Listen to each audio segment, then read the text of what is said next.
Ibi bintu ngiye gutangaza ufite amatwi ategere, n'ufite amaso aze kwihweza. Ni ukuvuga ngo Neva ameze nk'umuntu wazengurutswe gutegwa amabuye. Mu isezerano rya kera, amategeko ya kera yajyaga ahuriza amabuye ku muntu wakoze icyaha bakakimutera. Akaga kagose Uburundi cyangwa akaga kazengurutse Neva, harimo abakabona n'abatakabona, ababyumva n'abatabyumva, ariko nibigira bishike.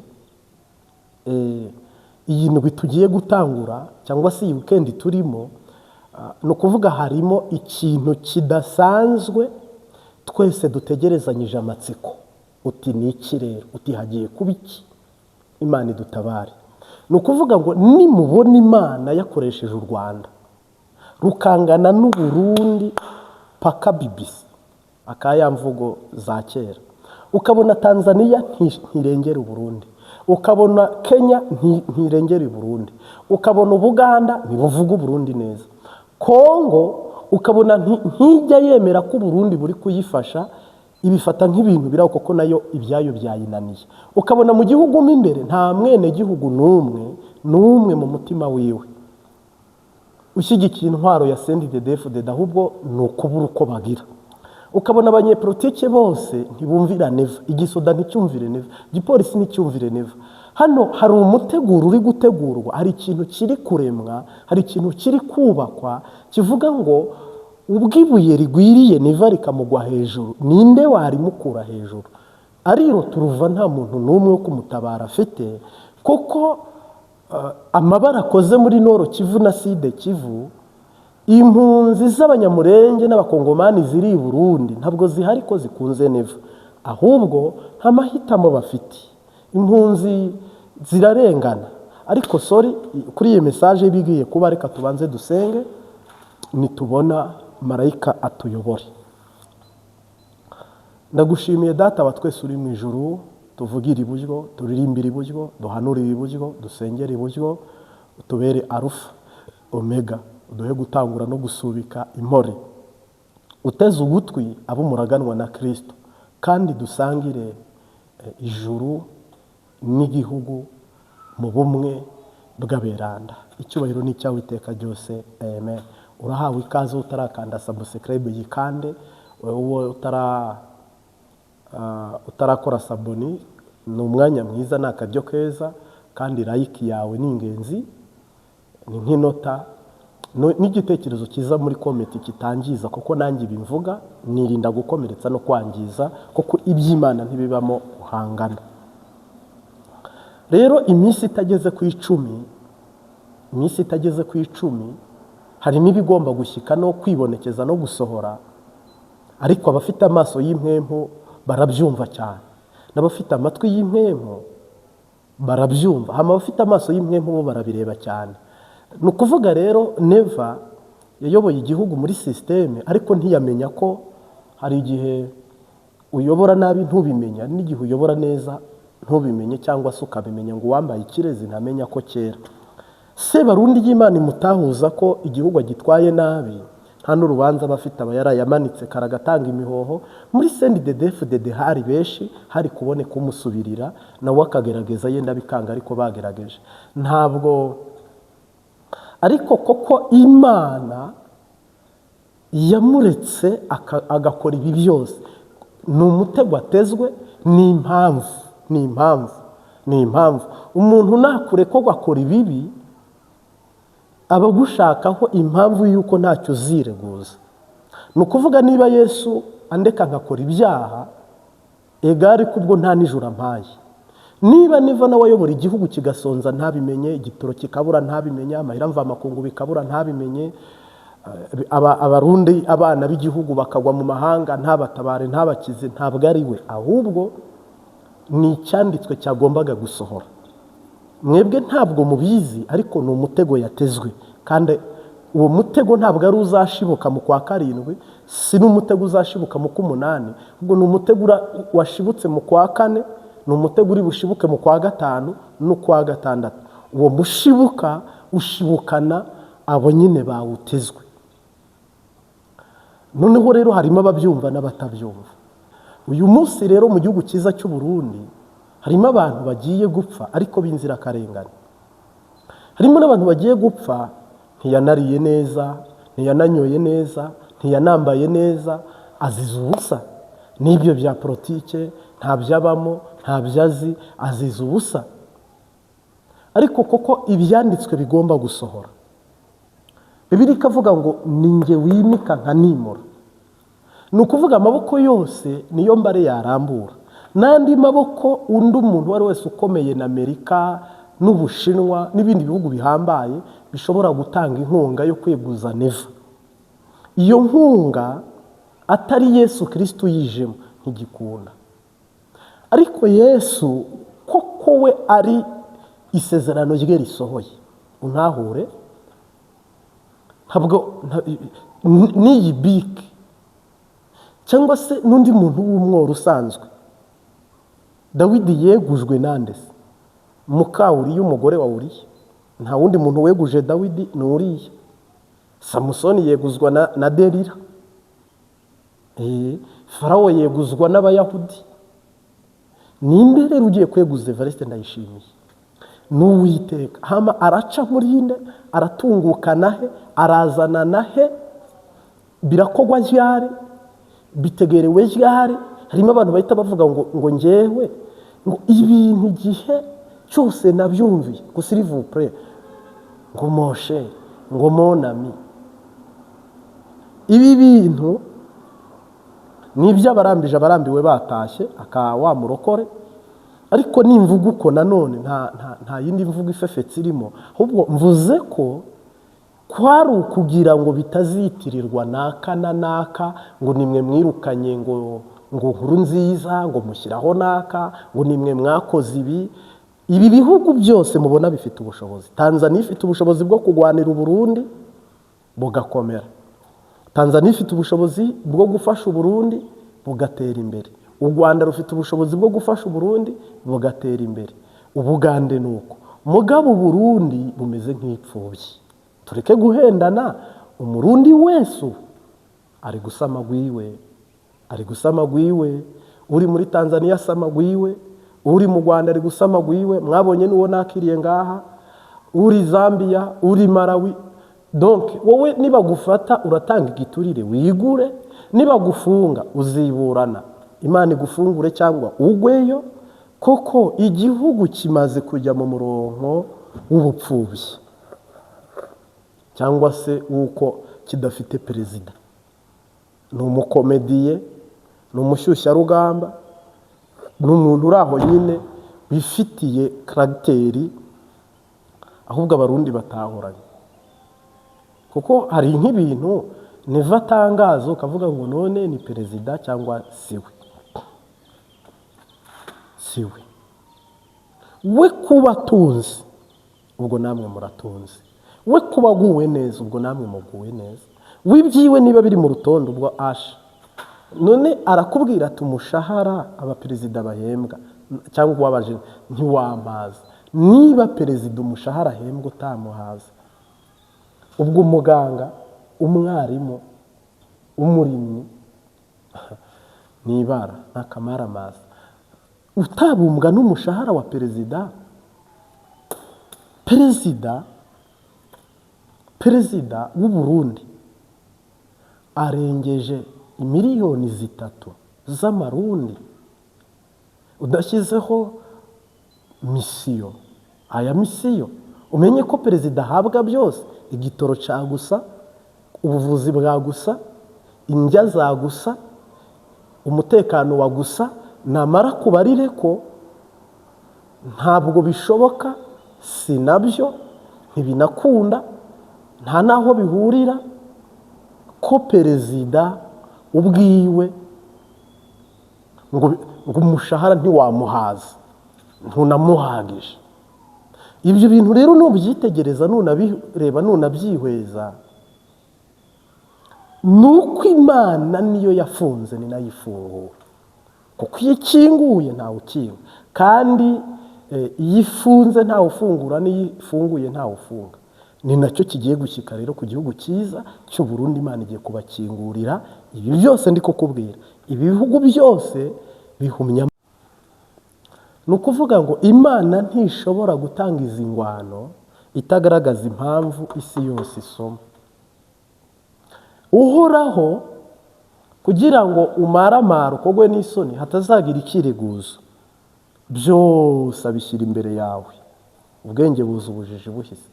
Buriya rero ibi byose ubona abantu bari kuvuga ni icyabonwa Imana iri gutanga. Ubu Yesu ari kuvuga ati murebe inzara ihari, murebe sase ibibazo iteje, murebe amaheri ibi n'ibi. Bijya byose Faustin avuga ndi ku Mana, bijya byose Rukira avuga, biriya byose Bashimamanda bavuga, biriya byose ba Pacifique bavuga, tufashe ibyiza bavuga cyangwa ukuri bavuga, n'ibindi abenegihugu bavuga, ndetse n'ibindi abandi barira badafite n'uruvugiro. Koko abo ni abashoboye kubona rezo sosiyo bavugira ko.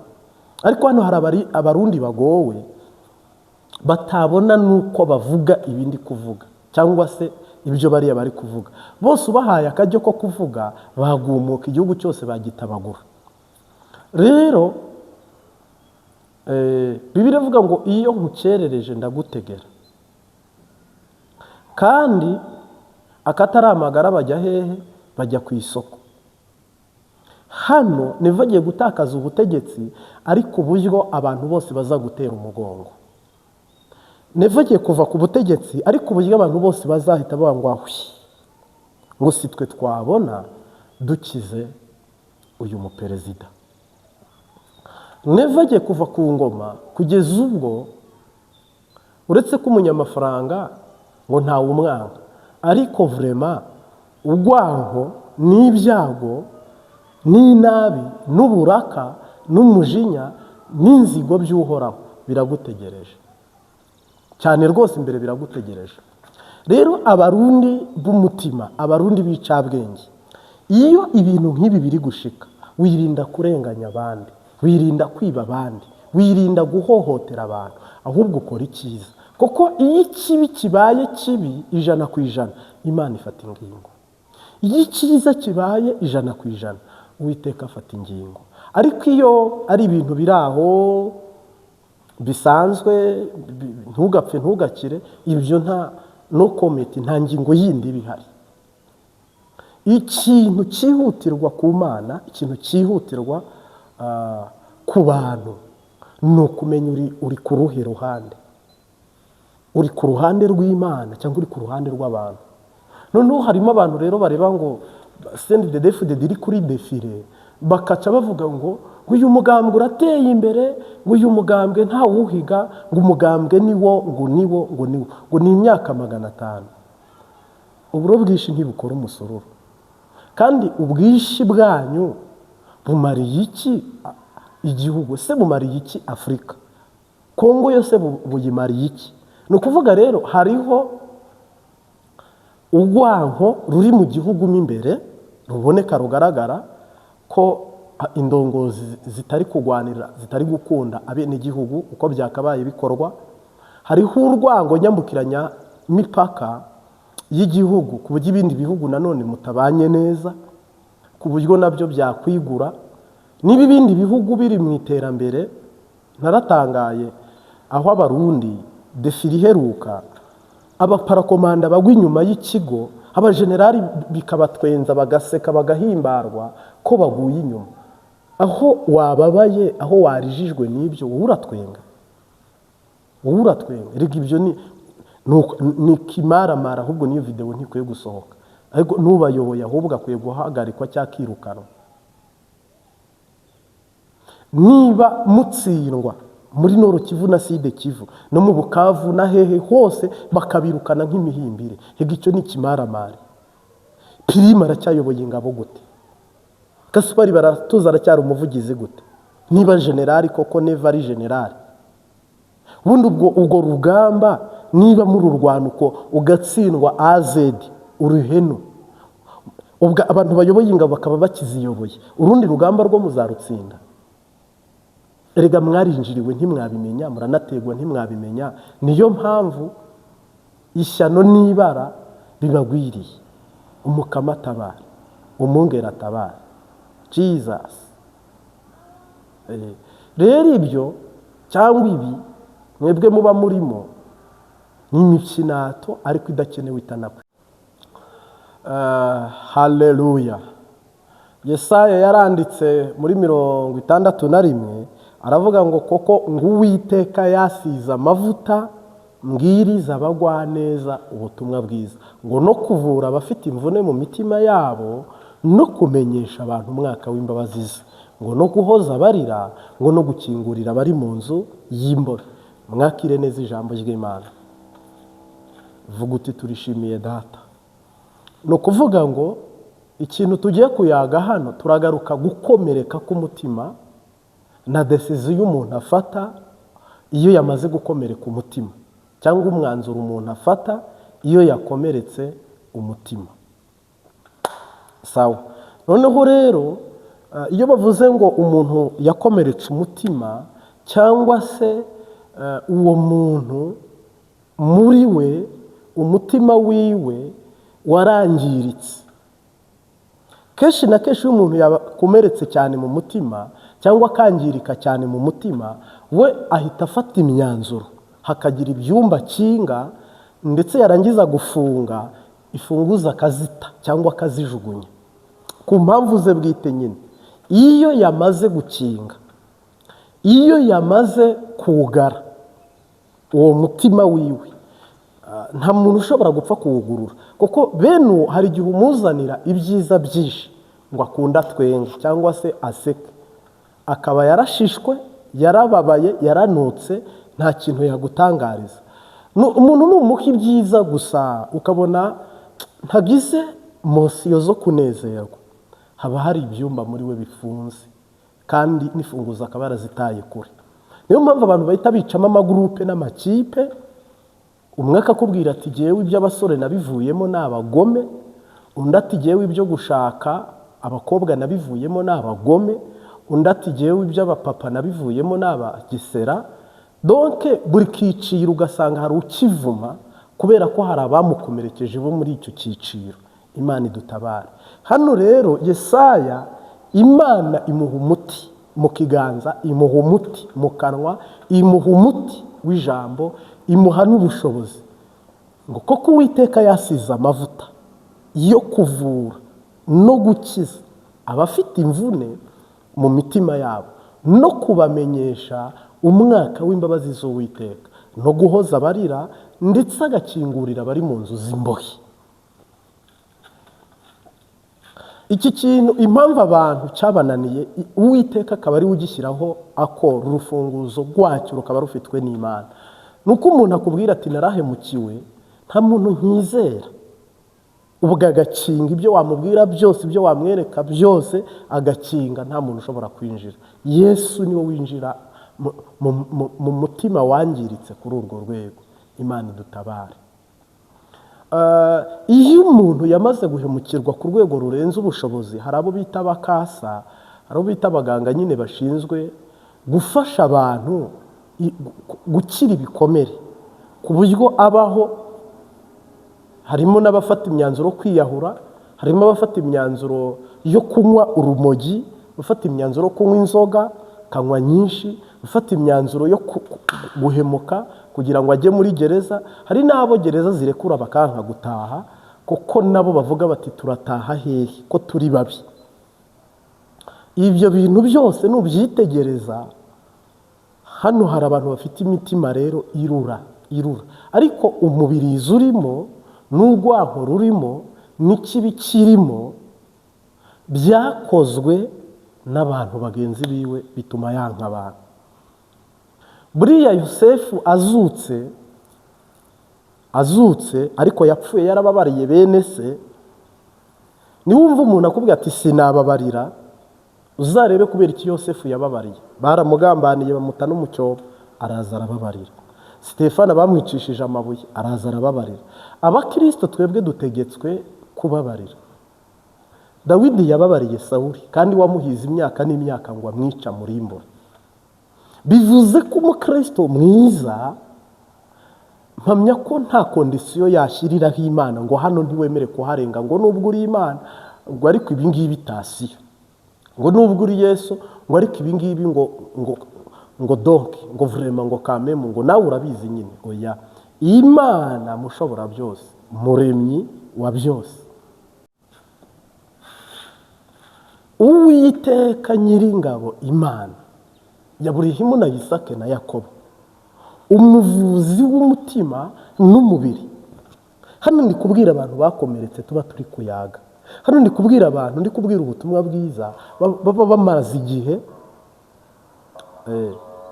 bamaze igihe bo bafite imitima yabaye akahebwe, ku buryo n'urugo rwe ari mu ntebe nziza, ari mu nzu nziza, ariko akakubwira ati nta mahoro, nta mahoro. Isi yaramubihiye, abantu baramubihira, shitani we n'akarusho. Hano rero Imana ibwira Yesaya ngo nkugize dogiteri w'abadogiteri, nkugize muganga w'abaganga, genda uvure imvune ziri mu mitima.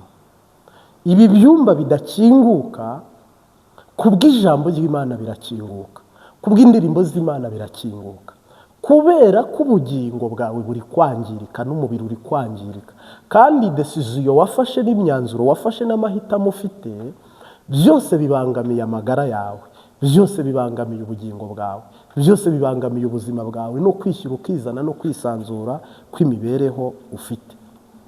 Mungu asifiwe. Niba bimeze uko tuvuga iki? Tuvuga iki? Kuko umwe yaravuze ati niba Imana iri mu ruhande rwacu tuvuga iki?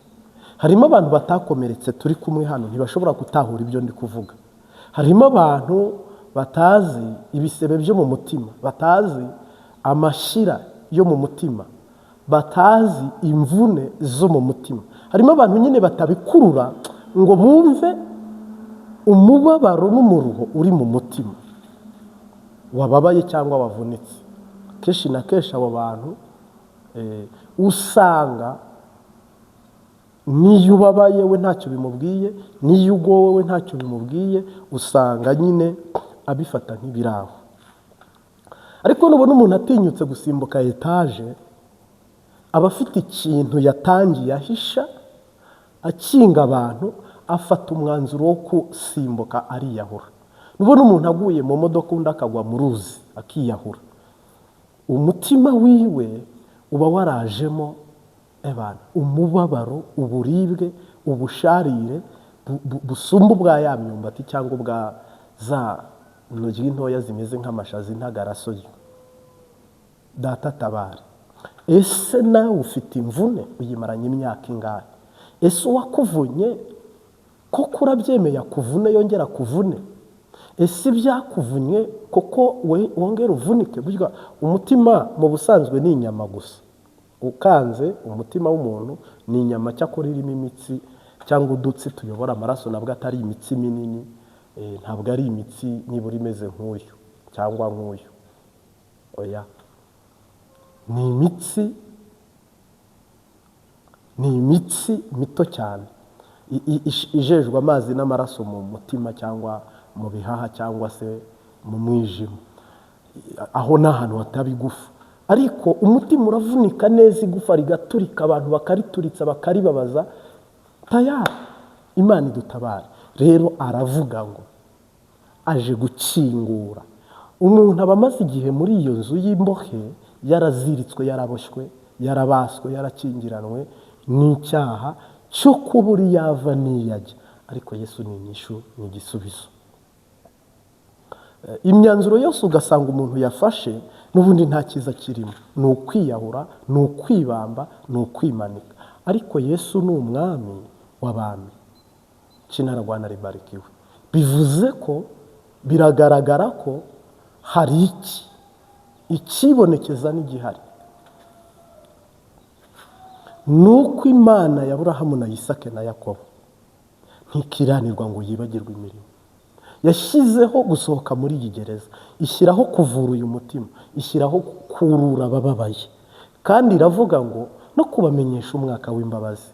Kubera icyo abantu batazi imbabazi za Yesu, uyu munsi ibyo byose biri open ku buzima bwawe. Hitamo neza, uze nawe ube umukristo wa Kristo, uba umwigishwa mu bigishwa kandi mwiza sipesiyare.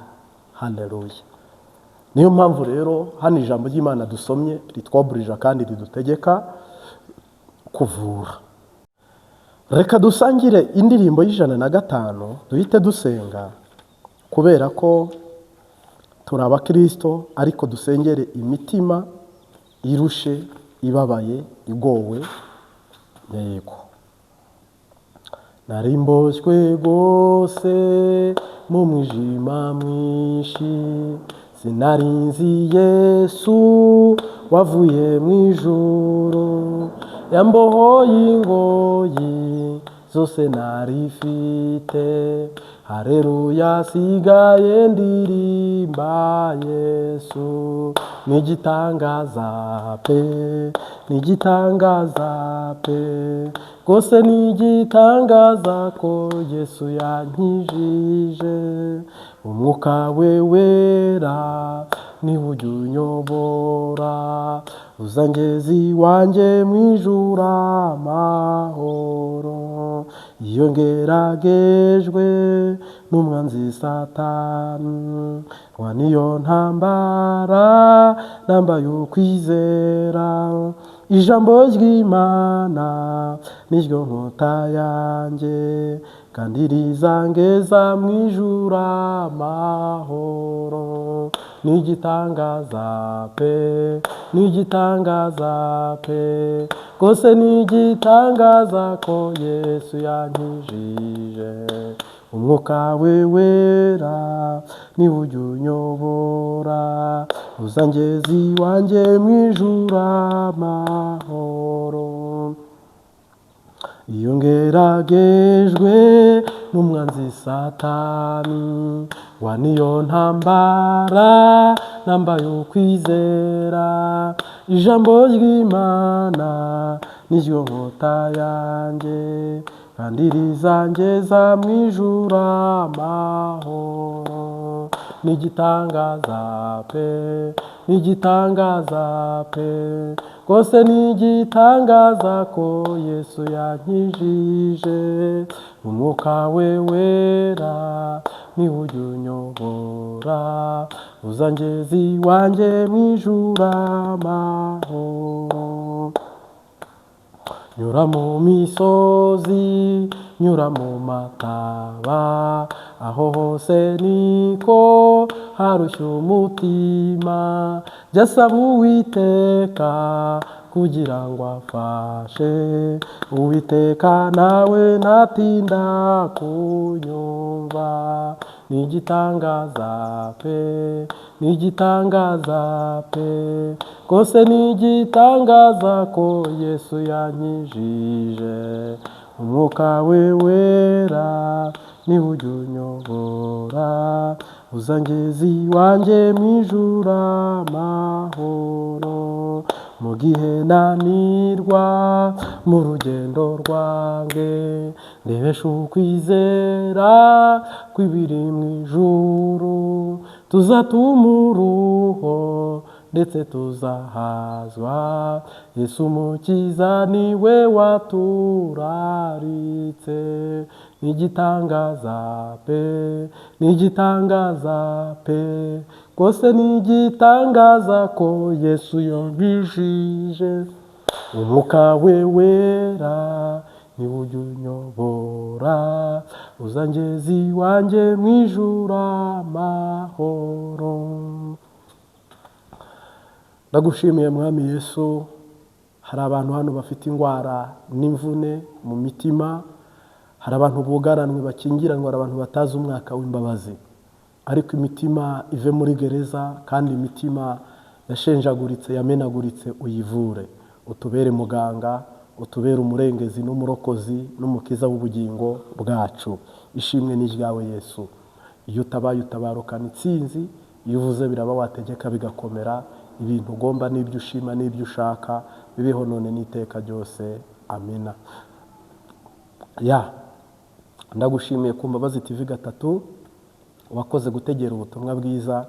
Imana Data wa twese uri mu ijuru n'Umwami wacu Yesu Kristo n'Umwuka wera, turaganwe Kanani ibihe byose. Amen. Shalom, shalom. uhoraho abane namwe wikendi nziza.